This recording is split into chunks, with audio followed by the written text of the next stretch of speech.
What is up, guys? We are back with the HorrorScope live. I'm your host, Hunter, and I have my co-host, Luca, with me. How's it going? What's up? I got my wisdom tooth coming through. It hurts so bad. Woo! That sucks. And of course, my OG, the original co-host, Russ. How's it going, man? It's going good, man.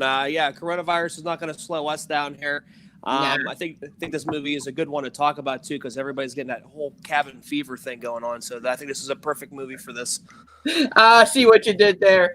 That's right. Yeah. We're talking about the fantastic 1990 Rob Reiner film, Misery. Stephen King strikes again.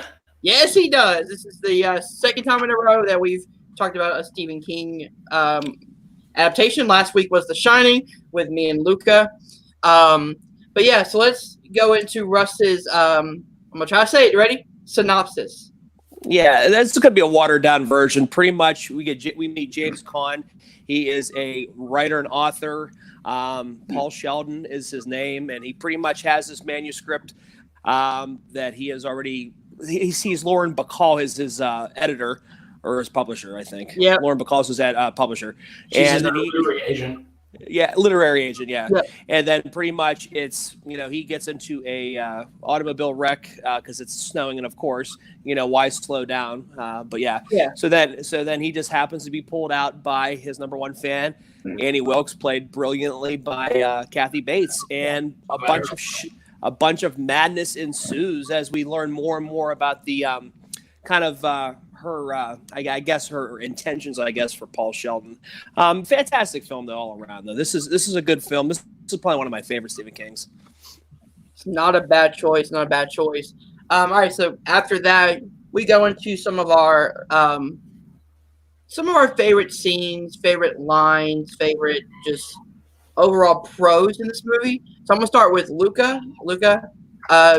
Some of the pros besides Kathy Bates, which we'll get to. We're gonna get to Kathy Bates soon. Okay, sure. I mean, to be fair, she's probably going to be a pretty big topic of discussion when we get to her. Yeah.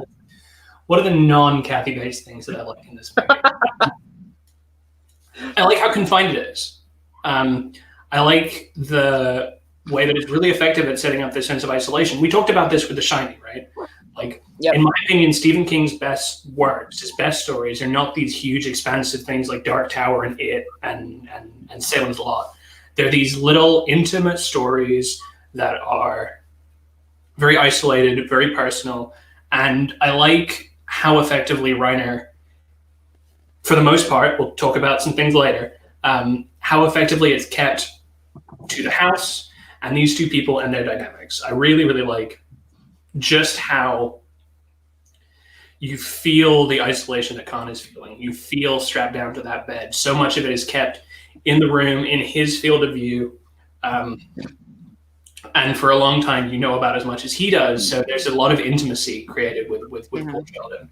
And to that effect, I think Caan's great too. I think he's a really, really good performance. He gets down this, mix of being quite pathetic at times and obviously very, very vulnerable, but also he's kind of sarcastic, and he's resourceful, right? And he's acting through the situation in a way to make sure that this woman does not completely go off on him. He's trying to appease her throughout. But after a certain point, he's just not fucking had it anymore. He's done. He's just given up. I think it's a brilliant performance. I think Kathy Bates dominates the discussion of this movie a lot, but I think Caan's really, really brilliant and really, really good in it too. All right, so Russ, let's actually talk about this idea of isolation in movies, because that's a really good, jumping off point. Okay. Yeah. Isolation in movies, it works great. I mean, we obviously seen with Kubrick's, The Shining. So we obviously have that more intimate, just pretty much the story unfolding before your eyes. And Misery is another one that does it. I compare these types of films to just how pretty much like what would it be? Well, I'm trying to think here. It would probably be like I can't think of the fucking movie. I'm drawing a blank. I'll get back to it. Anyway, but the intimacy of one place. I enjoy that just because of the fact you can easily relate more to the characters. And I think this environment lets us do that, as opposed to kind of what Luca was saying. When you have a big, vast environment, overstimulated with just different things and you get distracted, but you being in this is more of an intimate feel. And I think Rob Reiner does a great job doing this. I mean, granted, yeah, there are some loopholes in the film, but overall this film works pretty much, pretty good for, Rob Reiner film. Again, I love Khan and I love, Kathy Bates. I think they have great chemistry on screen together. And it's just kind of one of those things, kind of what Luca said, we know as much as Paul Sheldon does in this, and we really think that this, Annie Wilkes is going to be like a hero. He's going to save her. She's such a nice person, and we slowly see the peels of the onions, the layers of the onions, peeling before us, and we see a little bit more of her intentions. And I think, like I said, they both play well off of each other in the film. Yeah, and that's the one thing that I want to bring up is I love the chemistry that Kathy Bates and James Caan have, because really it's just them two for a majority of the movie. And what's weird is, as crazy as Annie is, you can tell that she does care about Paul. And for sure. And you kind of feel sorry for her too, because we've had those fandoms before. We had our favorite authors, maybe not as crazy as she was, but you kind of feel sorry for her, and then she just makes a complete 180. I think what's funny about it is that it manages to be stylistically, I think it's quite timeless, but also the story itself has somehow managed to be super timeless, right? Like, especially in this era, right, when there's YouTube celebrities and there's Instagram celebrities, and celebrities are so much more connected with their audience, right? Because they do Instagram updates, just do like candid videos at home. And there's really this sense that you get to know the celebrities that you're really into, especially if they're celebrities on a more social media based platform, right? That's not as formal as you go and see James Caan in a movie, you go and see Humphrey Bogart in a movie, and then you go home and you don't see Humphrey Bogart for the next, until you see the Bogey movie. Yeah. But with YouTube makeup stars and movie reviewers and Instagram influencers, you're seeing their life play out. So there's this real sense of intimacy that you can create with them. So I think that in some way, the obsession that Kathy Bates has, where she's finding out everything about Paul Sheldon, where he was born, who his parents are, his life story, the whole thing about you wrote your first book and you didn't make a copy because you didn't think anyone would like it. And since then, copies because you're superstitious. Finding out these little details is something that we can do so easily now, right? Yeah. So I think in some ways it's kind of a prophetic movie in terms of fan relationship, not just to the work of artists or the work of content creators, but to the actual content creators themselves. Yeah, I would almost compare it in, like, this is a bad comparison because this movie is awful, but that new John Travolta one that Fred Durst directed, that Fanatic or whatever, it's absolutely. Listen, it's atrocious, but just kind of what we were saying in general about like this, obsessive behavior about like wanting and loving celebrities so much that we cross the line. You know what I mean? And they think that that's normal behavior though.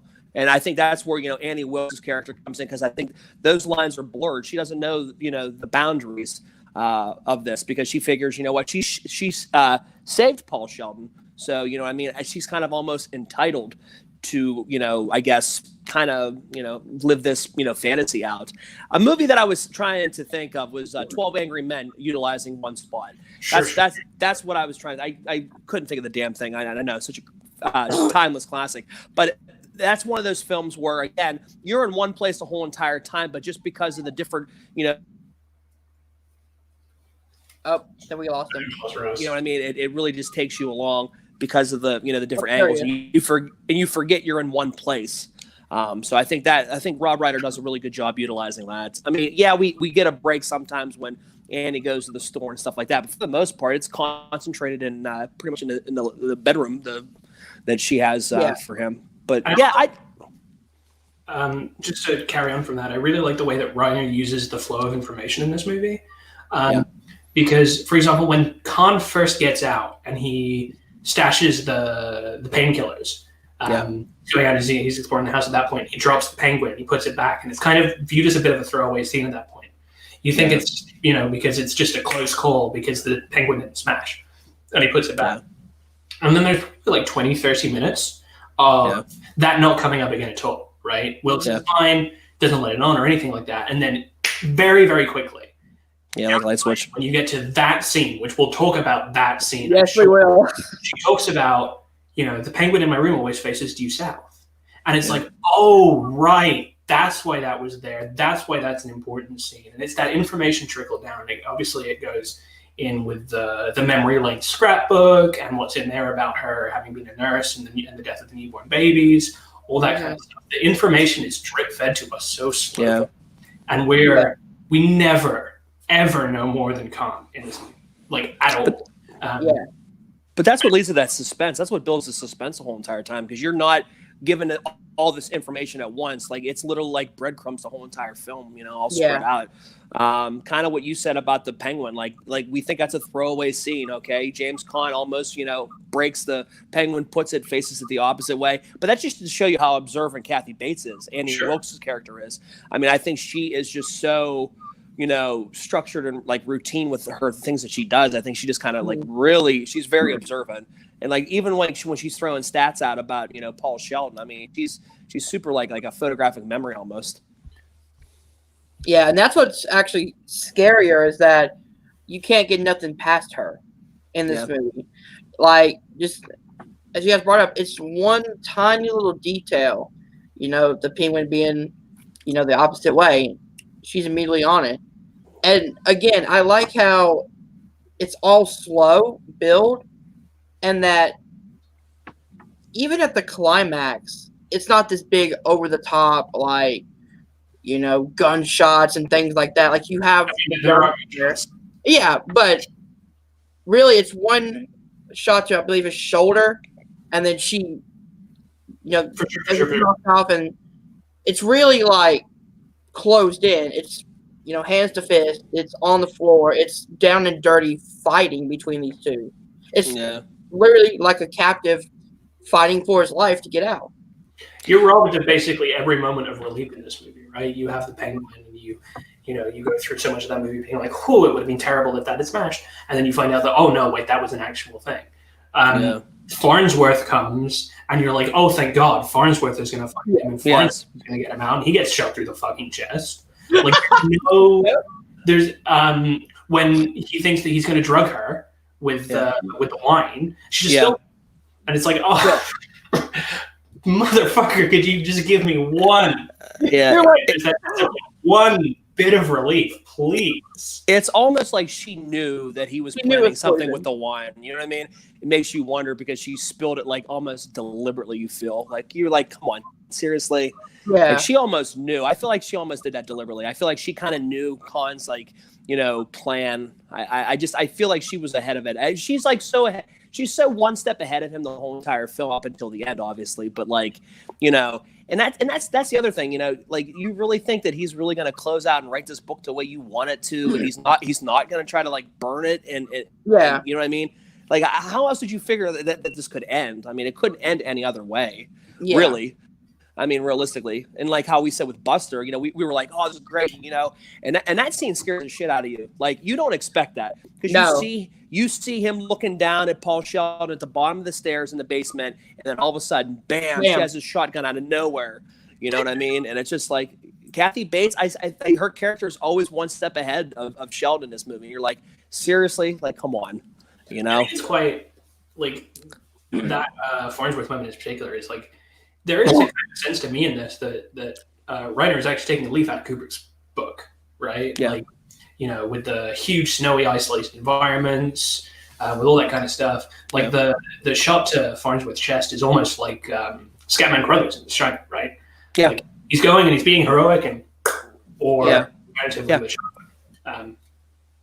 All right, so let's get into the real big pro of this movie, Kathy Bates. Won her the Oscar. My God, what a performance. Do you guys want to talk a little bit about Kathy Bates' performance and kind of the different elements of Annie that she brings to the film? I mean, it's so iconic, though, man. Like, this movie is a timeless classic at 30 years old. You know what I mean? Even you knowing the story, and you see just the versatility of Annie Wilkes in this whole entire film. Like, we go from like night to day. Like, I'll give you a scene that really demonstrates her acting is when she is getting ready to kill. She's talking about putting her name on a bullet with Paul and her. Okay, and then he goes. Well, he tries to prolong it, okay? Then he says something about he wants everything to be perfect and he wants to go get the cigarette and everything. But how, like, she goes 180. So she was already planning on killing him, and then it's like, boom, just like that. It's and then she's like, I'm sorry. I'm ready. I'll go get the the champagne and all this and your cigarette and a match for you. Like, literally goes like from night and day, just like that. And we see this all the time. Like when she was talking about like going to see those serials every week at the theater or something like that, and the famous cock-a-doodle car scene, you know what I mean? But then she'll just break out of it, like she snaps out of it, like, oh, Paul, you know what I mean? Like, what I mean? Like, she does this the whole entire film. I think she does it brilliantly. That's why she won an Oscar for this film. Kathy Bates, I don't think has ever been better in a movie. I really don't. I think this really just showcases the type of actress she is. She's a great actress, don't get me wrong, but this is the movie here that we'll keep coming back to and keep talking about because of the performance that she puts forward as Annie Wilkes. I mean, it's just legendary. Yeah, it's definitely iconic. And the scene that kind of sticks out to me, and of course it's not the infamous Tomlin scene, which we'll get to in a little bit, but it's when she's feeding him the soup, and it's the first time she kind of goes crazy, like she's fighting with him, and then like she gets so angry, she spills the soup, and then boom, she's right out of it. She's back to, oh, I'm sorry, can you ever forgive me? Like sometimes they get so worked up. Yeah, but it's like but it's over something stupid. Like we as the audience are like, really? Like she's getting all mad about that. I'm like, really? Yeah. But obviously it escalates more and more and more as the movie goes by. Like you'll start to see these outbursts come more frequently, in just different scenes in general. And I think this is kind of where that's where the red flag kind of starts raising up for Paul in that film, where it's when she has that meltdown or whatever, she has that little outburst there, because he kind of knows that, like, okay, this is like almost too good to be true. You know what I mean? Like this guardian angel Annie Wilkes comes to rescue me, but like at what cost? You know what I mean? Yeah. And so he slowly again, and that's just we've talked about this again. We're beating a dead horse here, but that's just to show you the little breadcrumbs that we're getting at a time. We're not getting the whole entire picture at once. We're just getting a little sprinkle here and there. And I think that's but I mean, Kathy Bates is just terrific in this film, man. I think that she's at her. When she's doing the full crazy, full angry thing, I think that she can actually maybe get a teeny tiny little bit over the top. Yeah. In a very characterful way, right? But I think that when she's at her scariest is when she's perfectly pleasant, perfectly delightful. And, not even when she's kind of being over the top, Christian-y, conservative-y, obsessive. But when she's just being nice and caring and motherly, and when she's being a nurse, right? Because she's obviously a nurse. So when when she takes on that bedside manner, after that she has her outburst, it's so like, oh my God, what's he going to say this time? What's he going to do this time? How's she going to react this time? Yeah. The one that hits me quite hard is when she gets the typewriter in the paper, and he's like, could you go out because this paper smudges? Could you get some new paper for me? And she just builds up, slowly but surely builds up, and eventually slams the paper down on his busted legs. And it's just such like, wow, it happens so directly that you're like, God, how the hell did we get here? Yeah. Right? You were just dosing on me, and I was just showing you that this paper does smudge, and that's an understandable thing. Can you please, Yeah. So there's a sense of like, God, it's just, I could say the most innocuous thing. Kind of like in the soup scene, she gets all mad because of the profanity in the book. The swearing. Yeah, he brings up, he's like, these are how real people talk. Real people talk like this. They use this language. And then he grew up in that type of neighborhood. He goes, this is the dialect that we used. Yeah. Yeah. She has no frame of reference for that, right? Like she's lived such a self-centered life, right? Where she's her only frame of reference for anything. But she's like, no, they don't. I don't speak like that.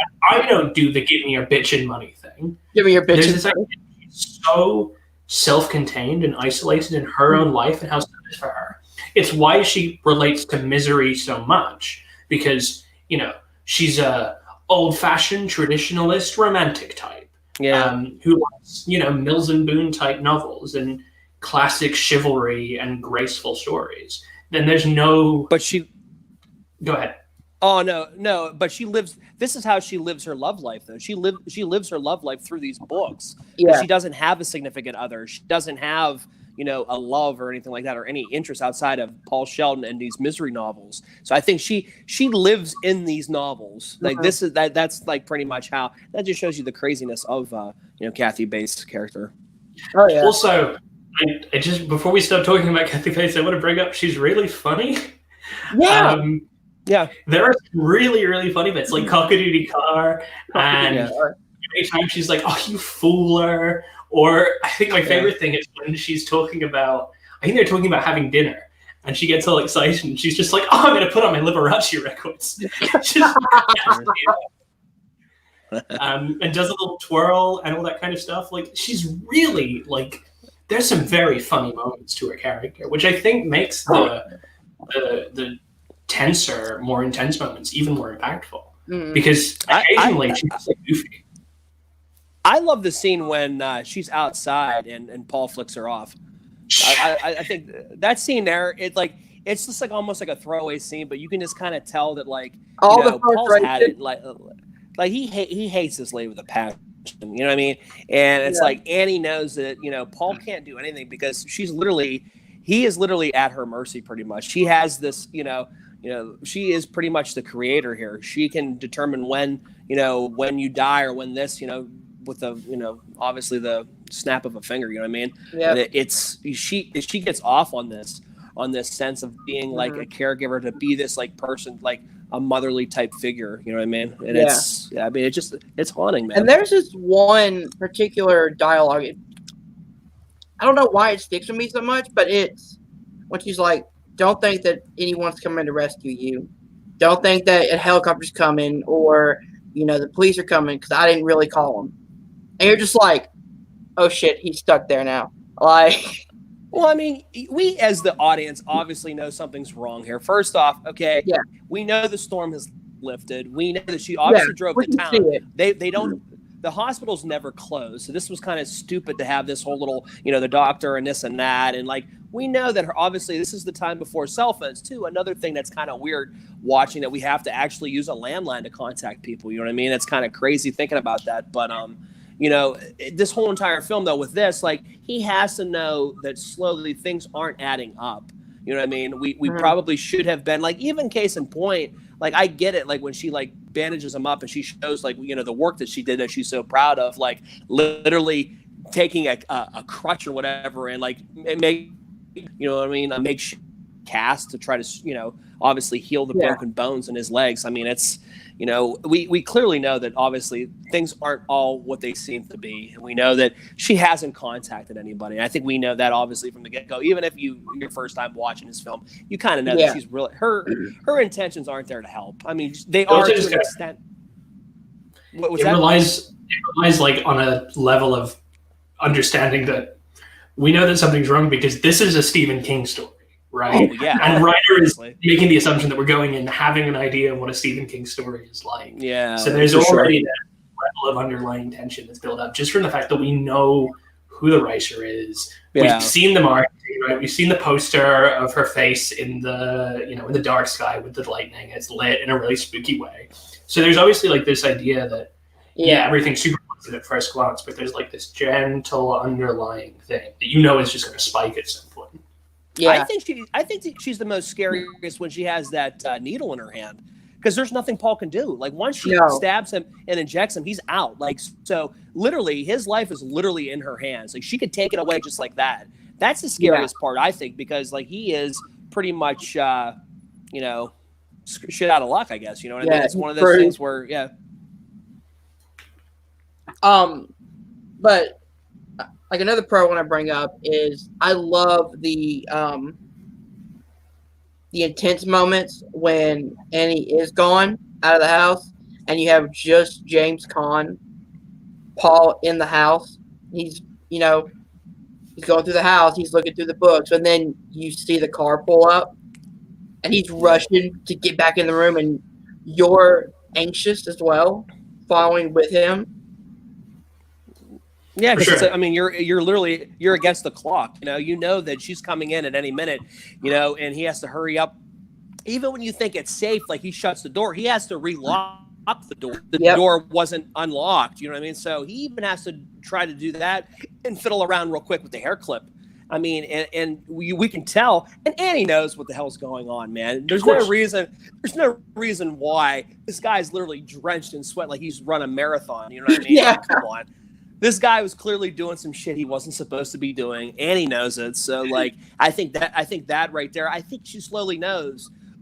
Obviously, we'll go to the hobbling scene, but this is where she notices she has to wound her victim again, so he doesn't get away, so she doesn't get in trouble, and that's why the scene that we're it's just so iconic, has to happen because she has to have him here. She can't have him leave the house, Yeah.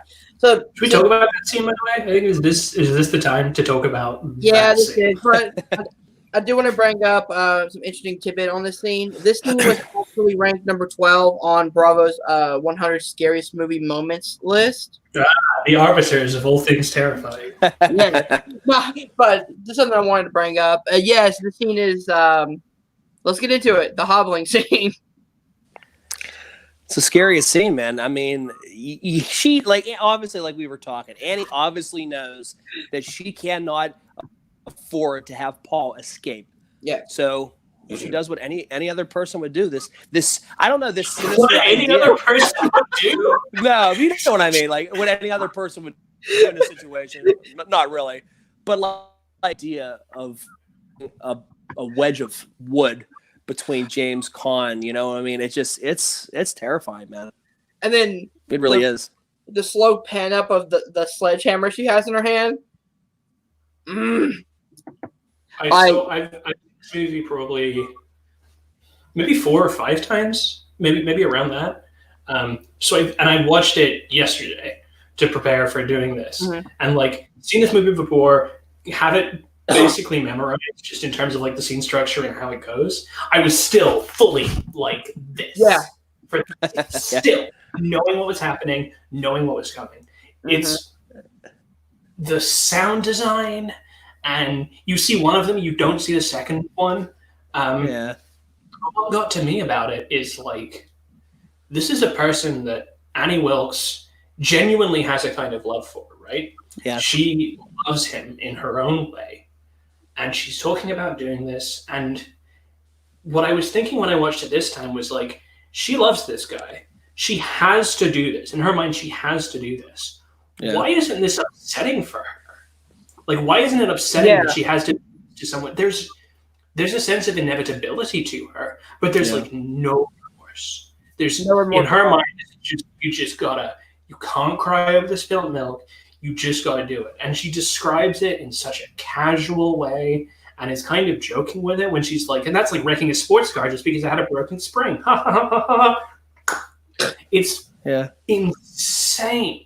She's so far gone at this point. And this is past the point where she's all like, God sent me to help you, and you realize just how nuts she is. But it's just another level of like, wow, if you think that something is necessary for things to go your way, you're going to be happy about doing that. And Khan is so pained. He's clearly just at this point like begging her not to.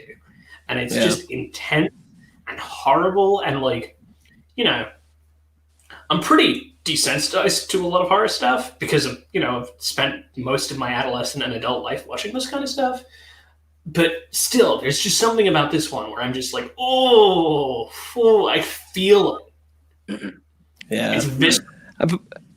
But I guess to kind of snowball with what you're saying, like Annie just really, she doesn't have that capability to rationalize her actions. You know what I mean? She's thinking she's doing the right thing by doing this because of the fact she sees this as an opportunity to obviously make him stay wounded, make him stay there even longer because he won't be able to leave. And I think obviously kind of how she did nonchalantly says, hey, this is going to hurt you a lot more than it's going to hurt me or whatever. Just kind of, just to kind of do that.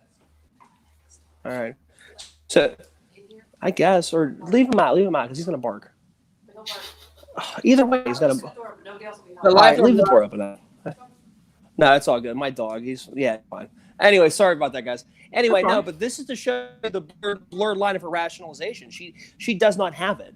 She thinks this is normal. This is normal to do this. This is normal just to go ahead and pretty much like shatter this guy's ankles, And it's man, that first seeing that first one, man, just seeing that that foot just kind of flop over, man. And I'm like, oh, you still cringe watch now, man. Still cringe. There's not like a shred of empathy for him. Like she loves him and she can say pretty things the whole time. And she can talk about how much of a poet and how much she's in love with her. And at first I only loved Paul Sheldon the writer, but now I love you the person. It's like bullshit. No, you fucking don't. You don't see me as a person because you don't think that any of this is really hurting me. You think that this is right for me because you only see Paul Sheldon, the creator of the work that you love. And as soon as I stop doing that, as soon as I stop making misery books, which are so flighty and fancy and foppish, you don't think anything but I have to hurt this person. I have to stop correcting this. There's just that complete lack of compassion or empathy. And that's what makes it really scary is the lack of empathy for it. Because again, as you just brought up, like you can tell she cares about Paul through his writing. She doesn't care about the human. She cares about his mind, not his body. Yeah. Because she wants what she figures he doesn't need all these other things. He just needs his hands to type. That's all he needs. He doesn't. Yeah. We don't have to worry about the legs. I mean, the accident didn't take the legs. They took the feet, the immobilization of Paul Sheldon. So she's like, all I need to preserve are the hands because he can still type. He can still think and he can still put thoughts to paper, so to speak. So I mean, it's like as long as she has that, she's fine because she and again, it's like. Almost like having somebody famous come to your house and sing you a private concert. You know what I mean? It's like that intimacy you get with this because it's like she knows this situation is never going to happen ever again like this. This is her opportunity to ravish in this fantasy that she blows up in her head. That there's this writer, my favorite writer out of all people, literally. And what the hell was Annie doing outside? Like Annie probably heard. I'm guessing Annie heard the she accident. She actually, I think, mentions it in the movie. She says, I've been following you. So she followed him to the hotel, and then on the way back, she saw his car go off the bridge. Well, it seems like she's specifically chosen this place to live because it's where Paul writes books, right? Yeah. It's right near the lodge where he writes books, and presumably she's seen that car go past several times before. She's just, just watches him pass. She knows when he's done with a book. Yeah. So it seems like that she's just kind of been watching him. Like the behind the scenes of it, like that's the other thing. Like we don't get, and I think that's the more chilling thing that we don't get that. You know what I mean? That whole idea that she has been on the prowl, like literally stalking this guy, and we don't even know about it. Like we know about it, but we don't know in depth how far we go with this. You know what I mean? I think that in itself is chilling. You know what I mean? Yeah, definitely. All right. So with every pros, there has to be some cons. There has to be some balance in the force. There's a James con. There we go. Okay. Hey, come on. That joke was there for the taking, guys. Come on. It was. All right, so let's get into some of the things that could have been better. I'll start with one. It might be a little stupid, but the infight is so good, as I brought up in the pros. The only thing is, how the fuck did Annie get up after hitting her head directly on the typewriter like that? Like, that would have crushed her skull in. Like, I mean, it depends on how hard the angle. I mean, we hear, how many times have we seen that in movies? Even like, think about Like the killers always come back for one more scare. Scream 1996, same shit. You know what I mean?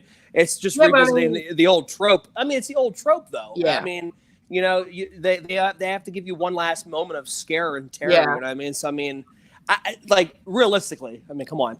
Like we can say the same thing. Why does nobody recognize like fucking Superman's Clark Kent? Come on, glasses, really, and gelled hair. Come on, you know what I mean? So I mean, you got to look at it. You have to have a little bit of you got to use your kind of imagination in these types of films because you know you sit there and like the logistics of it is she probably should have been killed when at least hemorrhaging when Paul slams her head with the typewriter. That absolutely would have done some damage. Yeah. I feel like that would be more deadly than hitting her head on the typewriter.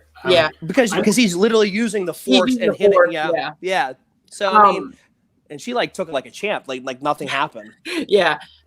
My whole idea though is it probably would have been better if she got killed by the typewriter. The whole, you know, the thing that she bought, the thing that, you know, her favorite writer used killed her. Because she's I think the pig's pretty funny. Yeah. I think you're doing by brass pig statue is pretty amusing. Yeah.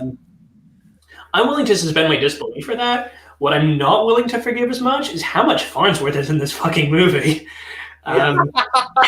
It's way too much. Yeah. I think that this is just kind of something that I've noticed the last time I watched this movie is that there is just too much of Buster in this movie. But like for literally, he's a throwaway character. Literally, like we don't need to. I get it. Like I guess they want to show you the how desolate this place is, how there's nothing going on in this place, and when somebody's missing or whatever, it kind of it's a big story because of the fact nothing happens here in this town. Yeah. And I think but kind of what you're saying, Luca, though it's completely. It's a throwaway. It's throwaway. All this stuff's throwaway, and like you could even literally do away with not even having him in the film at all. Really, you could cut him out of the movie, and there wouldn't be much of a plot issue with that, right? He dies anyway. Yeah, he provides the motivation for Annie to do the murder-suicide thing, right? So that's one element that you would have to change, and obviously, I'm pretty sure he's in the book. But I just think even if he wanted to keep him in the movie and you wanted to still have his investigation thing, why is there so much stuff between him and his wife bitching at each other? Why is there so much of that? There is one line though that I admit I died laughing. It's when she's talking on the phone and she's like, "Oh, he's probably having an affair." He walks in. "Oh yeah, this guy wants to know." Tell her you're having an affair with you. I think that's funny, but I think that it's still. I think that it clogs the movie up too much. Yeah. I think that there's maybe a little bit too much stuff with Bacall. Not quite so much. Like there's just kind of the phone call with the sheriff and the scene at the end. I think the ending is pretty cheesy with the waitress who has Annie Wilkes' face. Alert. Oh, it's Pop. That's my Hi. I think the ending is. I don't like the superimposition of Kathy. Well, no, not the superimposition, but Kathy Bates playing the waitress and then it being another person. I think it would have been a lot better if it had just been the same thing and she'd been like, and the waitress who just played by herself the whole time was just like, "I'm your biggest fan," and he was like, "That's very sweet." I don't think you needed to have the Kathy Bates playing the waitress a little bit. That's kind of like this is just to show us. I mean, I get it. It's just to show us really how this situation's completely fucked him over. Like literally, this is like PTSD to the extreme. He's 18 months later, he's still having these, he's still having these visions and stuff like that. That like the lady, because her hair's similar to Annie Wilkes, that I think it's one of those. I think we just get that from it, and it's. I do like how it ends up with like the number one fan thing. I do kind of like. I like the number one fan line, but. When it happens to be a person that he hallucinates, for lack of a better word, as being Kathy Bates, and then she conveniently is like, "I'm the biggest fan." It's like, this is like what are the odds? What are the odds? Yeah. Am I the only one who's got kind of Dark Knight Rises ending to this one? I don't think it's. What's that? You were cutting out. What did you say? Are you the only one that what? Getting like a Dark Knight Rises. Well, where it's like, Alfred my name sees Bruce. Yeah, a little bit. Oh, right. I could see it. in the cafe. Yeah. Sure. He's sitting at that diner in London or whatever. He sees Bruce and Selena. Kind of, to an extent. Oh, yeah. You're talking about the end of the Dark Knight Rises. Yeah. So, yeah. I think Bates is a little bit over the top sometimes. But again, though, to that, to defend that one, I can kind of see. Sure. I can kind of see why she would go kind of over the top. Yeah, I think it's a clearly made choice. Like, it doesn't seem like she's doing anything like particularly out of line. Yeah.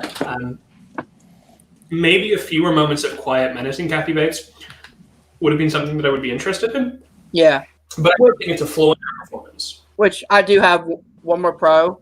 The scene where he's sleeping and there's thunder and lightning outside, the strike of lightning, he wakes up and you see Kathy Bates' face just right in front of the lightning strikes. Beautiful cinematography right there. Sure. I think it works really well. Yeah. But, and like I said, this movie couldn't be like, this movie obviously had to be set in one spot. I couldn't see this thing being filmed any other way, No. I mean, the movie, like I said, it's that suffocating feeling like that utilizes, like The Shining. It's just the same exact type of thing. Even the same type of weather. It's just that winter, it's that being trapped, that cabin fever feeling. You know what I mean? I think it's just such a good, it's just a perfect place to have it because you're like literally desolate from the world. You know what I mean? So yeah, you're all by yourself. It's like a very, very good stage play. I think I said that about The Shining too. It's a stage. Well, same thing with 12 Angry Men. Same exact thing because you don't have to have that lavish, backdrops. It's one spot. You know what I mean? It does away with all that, but it's more intimate. Like we bond with those characters in 12 Angry Men. We bond with the characters in The Shining. It's the same exact thing. We're on that journey with these characters. So, I think, and especially Rob Reiner, who's not known for horror films. So I think, even when you have a director that's typically not, he's more of a rom-com type guy. You have him come over and we don't know what to expect from Rob Reiner. I mean, we just know some of his other films and stuff like that. And he's never done anything like that before. So we were like, eh. So, especially to fill the shoes like Kubrick, you know what I mean? And just other, directors that have helmed horror films. I think this is like Wes Craven or a John Carpenter. But to see Rob Reiner actually step in and actually do a decent job directing it, which is kind of crazy, being that the guy doesn't really focus on horror. You know what I mean? It's kind of out of his comfort. He'd done a Stephen King adaptation before. Because he had At the Body and Stand By Me, right? And yeah. Like Stand By Me in particular is like a pretty faithful adaptation of The Body. Yeah. And there seems to be this sense, because Misery is a very faithful adaptation too, right? The complete opposite to what Kubrick did. Yeah. So it seems like there's some kind of camaraderie between King and Reiner that might have led King to trusting this guy with the script, because he'd made a film that was very in line with King's vision with Stand By Me. Yeah. But it's definitely a reach for Reiner. That's kind of what I'm saying. It's not typically something obviously you would associate Reiner with. I mean, Stand By Me is obviously a lot tamer of a story. You know what I mean? Yeah, it's more of a coming of age, it's more of a coming of age, friends bonding type film. Where I think Reiner was probably a little bit more comfortable doing that. I think, as opposed to doing something completely the opposite of what he's kind of used to. You know what I mean? This is probably the most serious movie at this point, right? Because he hadn't done Few Good Men yet. No, he just come off of Sally, Princess Bride, Spinal Tap. Yeah. I can't remember what it is. Yeah, I mean, so this is definitely a 180 turn for Reiner in his directing career for sure. I do have one more slightly negative, I guess you could say. It's just I wanted to see more when it comes to more Buster characters. No, not more Buster, but more of Paul Sheldon as a character. Talk about his daughter, have him have a scene where he's talking about his daughter, missing his daughter's birthday, and how that affects him. Because to me, while you do get this kind of, you feel sorry for him because he's stuck in this situation, I wanted more about the character of Paul, more than just he's a writer and he's stuck in this situation. I think that Khan's performance is really good and it gives you a lot of character anyway. Just got the kind of person he is, not too much about his life, obviously. Yeah.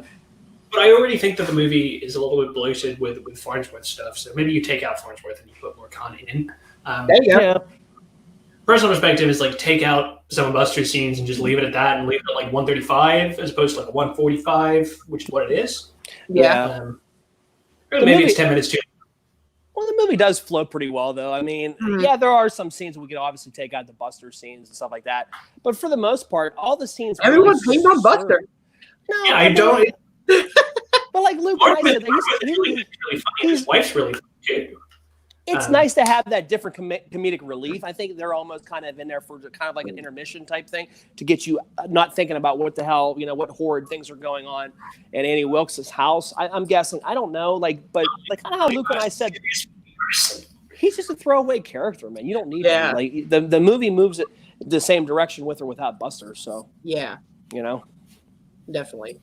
So is there any other negatives, any other positives you guys want to bring up? Positives. I have always Lucker in the All-Star Shotgun. It's the song that Paul's playing when he crashes. It's a 50s band. Tremendous song. Yeah. I love that song to death. I remember, I'm going to date myself here. I remember watching it when I was younger, and I actually got the cassette tape of Junior Walker and the All-Stars because I love Shotgun so much. That song. Cassette tape. That's aged me just a little bit, but it's such a great song. And I always think of, that scene when he's in the car and snowing and but my thing is I watched that scene. I'm like, if it was snowing so hard, why the hell aren't you slowing down? Yeah. I want you to just stop the car. Stop the car. He's had a bottle of champagne. Seriously, I'm just come on. I'm it's almost like Jack Frost-esque, you know what I mean? Where Michael Keaton's this big blizzard, and it's like, come on. Yes, I'm going to compare Jack Frost to Misery, guys. I'm bringing that. Annie Wilkes has to keep him from melting. There you have done deal. It's a done, guys. Sequel. Pick up on it. 30 years later, guys, let's get this done. But no, but I just think of characters in those scenes. I'm like, why would a rational person just wouldn't they just pull over or at least not be going fast down a hill you've driven this so many times when it gets bad and I don't know, it has to happen obviously, but that still bothers me. I'm just slow the hell down. What are we doing? I really like the design of Kathy Bates' house. The production design. It very much encapsulates who she is and the food she cooks, and the really tacky bottle of wine with the weave at the bottom, all that kind of stuff. It's very much an extension of her character, and I like that. How everything's kind of lacy, and she has her animals, and her big Paul Sheldon shrine, all that kind of stuff. I think the production. That pig scene was weird, though. Oh, I think that's a cute pig. It's a really cute pig. Misery the pig, man. I don't know. It's again just to show you how upset she is with Sheldon with the Misery series, that she bought a pig and named it Misery. You know what I mean? Misery. I love Khan's reaction to that. Where she's like, "It's my style, Misery," and he's just like, "Misery." Yeah. but we see how pathetic. I mean, that's just how pathetic Annie Wilkes' character is, man. I mean, even when how plain Jane she is when she gets dressed up for their dinner date. You know what I mean? Really going all out, just this. I don't know. I mean, it just shows you how kind of sheltered she really is. You feel bad for the character a little bit sometimes. She feels like that over religious mother. Yeah, she's super conservative. You can tell she's literally a super conservative. She's very, just sealed off from the world. She lives in her own world, kind of like what we were talking about earlier. She's in her own little world where it's literally it's Paul Sheldon and it's these Misery books that really get her through life in general. Even when she was, and my thing is, how the hell is she affording to stay in this place if she doesn't have a job? Think about it. I don't know. What the hell is she doing? And you know what I mean? And did it say, did she kill her husband? Was she married before? Yeah. She was married. The thing is that she killed her husband. She killed her husband. I figured that. I would just, because I remember there's so many clips that they want to obviously entice you and show you this lady's no good. She's a killer. Because even when you're seeing the scrapbooks from the hospital and all the things that somebody died or some other person died or whatever, that we have to take and obviously go with the fact that she killed these people. You know what I mean? So I kind of killed 2 babies.